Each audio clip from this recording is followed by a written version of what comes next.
नमस्ते बच्चों, वापस स्वागत है। आशा है आप सब अच्छे होंगे। आज की कहानी शुरू करते हैं। और हाँ, आज हम भगवान श्री कृष्ण के बारे में भी बात करेंगे। जिस छोटी सी झोपड़ी में पांडव रहते थे, वहां एक गहरी खामोशी छाई हुई थी। कुंती द्रौपदी को देख रही थी और उन्हें समझ आया कि उन्होंने अनजाने में क्या कह दिया था। उनकी आवाज कांप उठी। मैं नहीं जानती थी कि तुम क्या लाए हो मेरे बच्चों।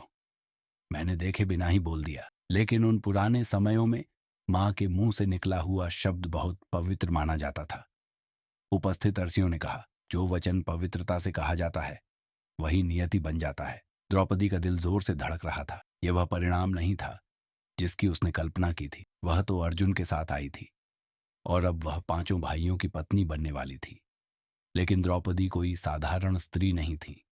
उनकी आंखों में गरिमा थी, उनके हृदय में साहस। वह आगे बढ़ी, झुकी और बोली, मैं उस भाग्य को स्वीकार करती हूँ जो मेरे लिए लिखा गया है। उनके विवाह की तैयारियां चल ही रही थीं कि तभी दूर से एक रथ आया, मोर पंखों से सजा हुआ, सुनहरी घंटियों से गूंजता हुआ। उस रथ में बैठे थे भगवान श्री कृष्ण, द्वारका के राजकुमार। जैसे ही वे उतरे, ऐसा लगा दुनिया थोड़ी और उजली हो गई। उनकी मुस्कान में गर्माहट थी, उनकी आंखों में ज्ञान था और उनकी आभा में दिव्यता थी। उन्होंने पांडवों को प्रेम से गले लगाया। उन्होंने द्रौपदी को आशीर्वाद दिया, तुम्हारा जीवन शक्ति, भक्ति और उद्देश्य से भरा रहे। उन्होंने कोमल स्वर में कहा। उस क्षण पांडवों को मिला सिर्फ एक मित्र नहीं, सिर्फ एक मार्गदर्शक नहीं, बल्कि एक दिव्य रक्षक जिसे स्वयं नियति ने उनके लिए चुना था। इधर हस्तिनापुर में खबर पहुंची, पांडव जिंदा हैं। उनका द्रौपदी से विवाह हो चुका है। वे पहले से अधिक समर्थ होकर लौटे हैं।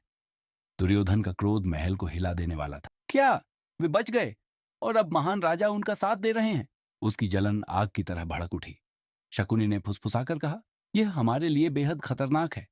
लेकिन भीष्म और विदुर दृढ़ता से धृतराष्ट्र के सामने खड़े हुए। पांडवों का राज्य पर अधिकार है।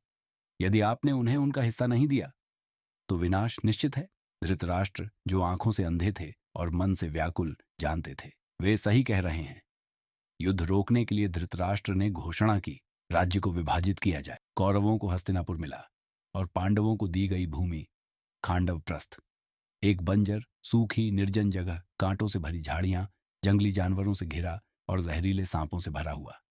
न खेत, न महल, न कोई आश्रय। विदुर ने पांडवों को निर्णय की सूचना दी। भीम नाराज थे, अर्जुन निराश हो गए थे। लेकिन युधिष्ठिर ने शांत स्वर में अपने भाइयों को समझाया। और जैसे ही पांडवों ने खांडव प्रस्थ में कदम रखा, उन्हें तुरंत समझ आ गया कि उनकी परीक्षा कितनी कठिन होने वाली है। धरती फटी हुई और सूखी थी, जैसे लंबे समय तक धूप में रखा कोई पुराना मिट्टी का घड़ा। हवा में खुशबू नहीं, केवल धूल उड़ रही थी। जहां भी नजर जाती, कांटों की झाड़ियां थीं, अंतहीन, जिद्दी और चुभने वाली। ऊंचे ऊंचे टेढ़े मेढ़े पेड़ खड़े थे, बिना पत्तों के, मानो उनके सूखे हाथ अंधेरे में फैल गए हों। युधिष्ठिर ने धीरे से कहा, भाइयों, महानता इस बात में नहीं कि हमें क्या मिलता है, महानता इस बात में है कि हम क्या बनाते हैं। कृष्ण मुस्कुराए और बोले, धरती उतनी ही बंजर होती है जितना उसे देखने वाले का मन बंजर हो। जहां कुछ लोग वीरान देखते हैं, वहीं कुछ लोग संभावनाएं देखते हैं। और बस उसी पल सब कुछ बदल गया। पांडव काम में जुट गए। पास के गांवों से कारीगर आने लगे। बढ़ई, कुम्हार, राजमिस्त्री, माली, सभी पांडवों की हिम्मत से प्रेरित होकर औजारों की आवाज हवा में गूंजने लगी। हथौड़ों की ठक ठक ढोल जैसी लग रही थी। लकड़ी की गाड़ियों में पत्थर, ईंट और लकड़ी लाई जा रही थी। भीम ने अपने नंगे हाथों से विशाल पेड़ों को उखाड़ फेंका।